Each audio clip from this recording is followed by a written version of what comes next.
All right, I think I'm live. I'll give this a few seconds.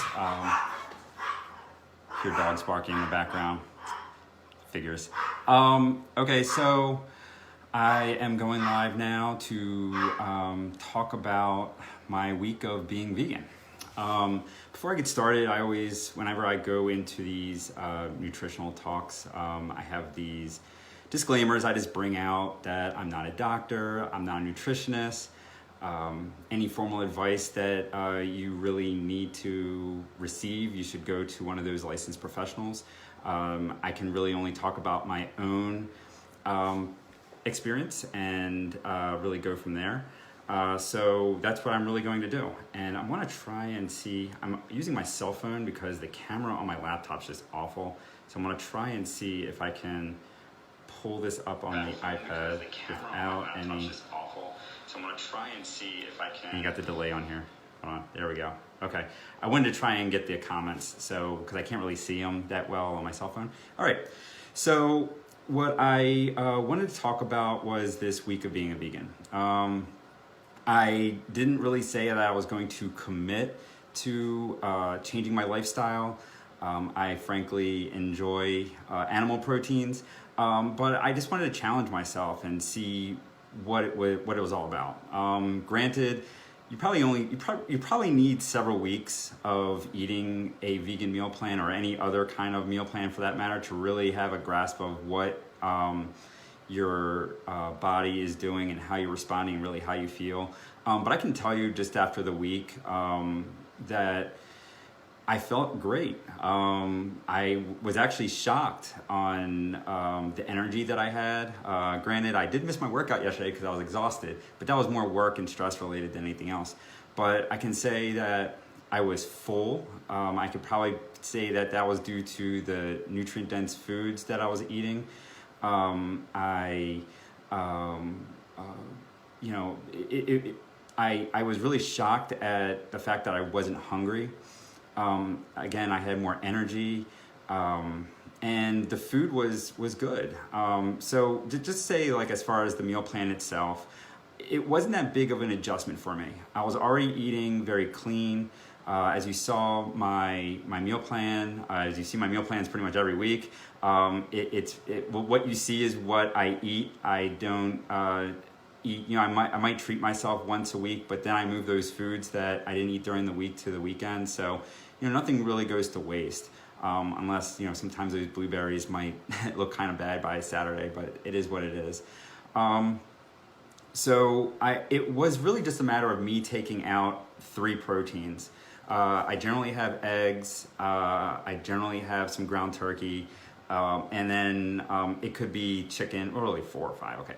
So chicken, fish, if I do throw some red meat in there, but it was my lunches, my dinner, and then 2 snacks. My breakfast has always been Shakeology. It has been for many years. I have my oatmeal, and I throw some fruit in there, and so it really wasn't that much of an adjustment for me. So the key for me was to find proteins that I was able to eat. Because I'm a very picky eater. It's probably why you see pretty much all the same foods. You're probably like, well, why does he keep on making rice? Why does he keep eating the carrots and the oatmeal? 1, I enjoy it, but 2, I'm a pretty picky eater. And so it's kind of tough for me to really figure out ways to eat certain things that I can eat throughout the week and not get tired of it. So I took out those animal proteins. I've never even eaten a black bean burger before. So for me to actually cook one was even more of an experience because I've never had the experience of having it. Falafel I've made before, never made it in the air fryer, but it did turn out great. I was very pleased with how it turned out. And so I just lived my life normally. I had my shake in the morning, made the same way, except lately I've been putting pumpkin in it. Now, because of the way that plan was, I didn't put the pumpkin in it. I had some spinach, I had some, as a snack. I took out the hummus and put in cashews, as that blue container, whatever that is. Was it Healthy Fats or something? So I threw that in there. And I had my rice and my vegetables. So it wasn't. I heard that some people had headaches when they first started, or it took them a while to really get used to it. Maybe for me, it just wasn't as much of an adjustment. So I can say overall, I was actually very shocked at how I responded to it. I would say, to be honest, I don't know if I can continue being vegan. And that's because, or at least in the short term, and that's because I need that variety of protein, and I also want to make sure that I'm getting the protein that has all the essential amino acids. I'm going to need to do some more research on exactly what I would need in order to get those proteins the way that I want them. I just can't live off of beans all the time. I can't keep making, black bean burgers or seasoning them in different ways to make it taste different. It just, right now, it's just not the thing for me. So what I would say is that I'm probably going to do maybe some sort of hybrid.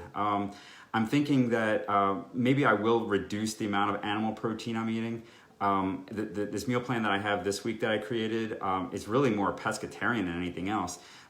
It's a lot of fish, different. I'm gonna have shrimp in there. I'll have tuna. I'll have salmon.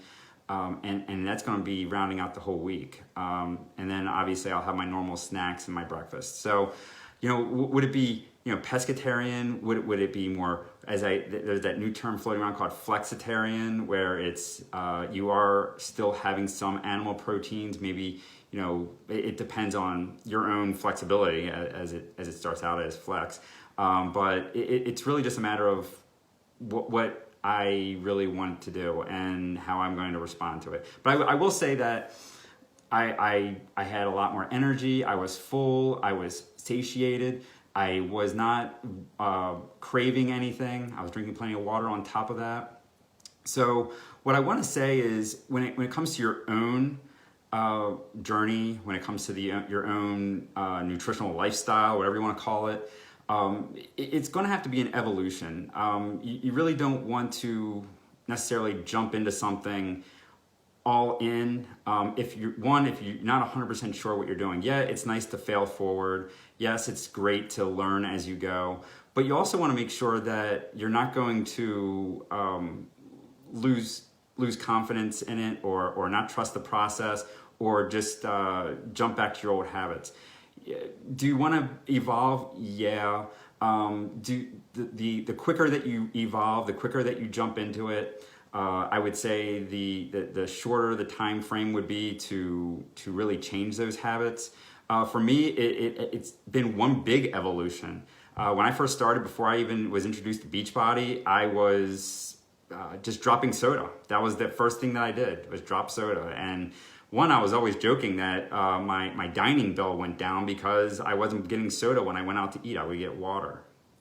And then, years later, as I learned about meal prepping and portioning and using those containers, and then as I got a little bit older, I started to get the pains in my joints, and I did some research and found, maybe gluten's not what's good for me. And so I experimented simply by removing gluten. And it was one of those things where it wasn't that big of an adjustment for me. Was it something that years ago I would have really just rejected? Yeah, because I was always addicted to breads and pasta and everything else that went along with it.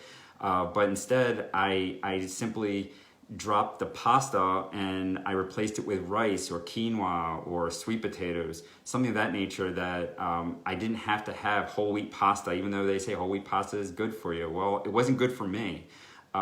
So I responded really well to being gluten-free. Do I still eat breads? Yeah. But my meal plan does not have any gluten in it. I dropped dairy for bloating reasons. And since then, it's really helped out. Do I still put a little creamer in my coffee? Yeah, because I haven't been able to find a dairy-free creamer that I've really liked.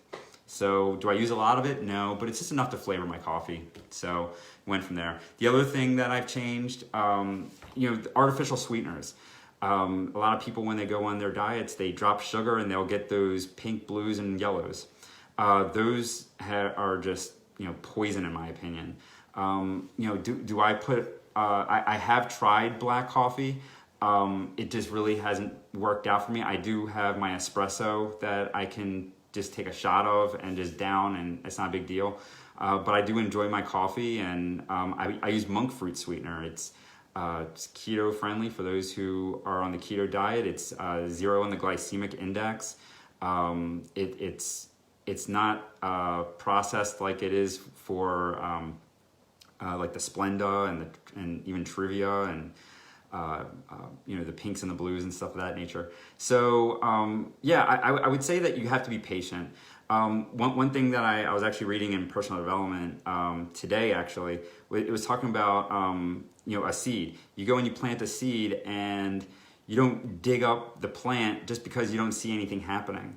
You plant the seed, you put the seed in the ground, you cover it up, you water it, you fertilize it, you do everything you can to nurture it, and in time that the seed is going to turn into a seedling, and then it's going to sprout into a flower or a tree or whatever you're trying to grow. And so that's the advice that I give to you, is that you have to be patient. You have to know what you're doing is going to work, and you have to put in the time and the effort to follow through. And that's really about it. I'm not going to spend that much time harping on all this, but I at least wanted, it was a lot easier for me to just go in and just show up on camera, and you can hear my voice and hear my experience, and know that the vegan experience was very positive. I'm not going to say I'm not going to try it again. I'm not saying that I will never become vegan or vegetarian or anything else, but I know it's a process. It's not something that, and I'll drop a pun here on Facebook Live. It's not, you can't become, for me, I can't become a vegan cold turkey. So I just need to, learn a little bit more, see what other proteins are out there that I can have, that I can have my body get the essential amino acids that I need, and continue with everything else that I'm doing and go from there. But I do think that I can definitely commit to lowering the amount of animal proteins that I'm eating. So anyway, I hope you guys have a great weekend. I hope this advice helps. I hope this sheds some light into the week that I've had. I'm glad that I haven't really had any barking dogs while I was recording, so you can actually hear what I'm saying. And that's it. You guys can feel free to comment. I'll save this post on the Master Prep Theater Facebook page, and I'll also put it on the YouTube page that is very small but growing very slowly. Anyway, enjoy your weekend, and that's it. Take care. Bye.